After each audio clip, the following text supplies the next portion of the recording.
আসসালামু আলাইকুম ওয়া রজব মাসের ২৭ তারিখ অর্থাৎ পবিত্র মিলাদ শরীফের দিনে রোজা রাখার অনেক গুরুত্ব ও ফজিলত বিভিন্ন হাদিস শরীফে বর্ণনা রয়েছে। এমনই একখানা হাদিস শরীফ হযরত আবু হুরায়রা রাদিয়াল্লাহু তাআলা আনহু থেকে বর্ণিত।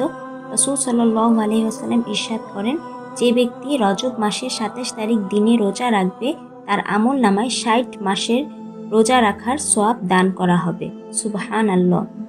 হযরত সালমান ফার্সি রাদিয়াল্লাহু তাআলা আনহু থেকে বর্ণিত, রাসূল সাল্লাল্লাহু আলাইহি ওয়াসাল্লাম ইরশাদ করেন, রজব মাসে এমন একটি দিন ও একটি রাত রয়েছে, যে ব্যক্তি এই দিনে রোজা রাখবে আর রাত জেগে ইবাদত করবে, সে যেন ১০০ বছর রোজা রাখলো এবং ১০০ বছর রাত জেগে ইবাদত করলো, আর তা হচ্ছে রজব মাসের ২৭ তারিখ। সুবহানাল্লাহ।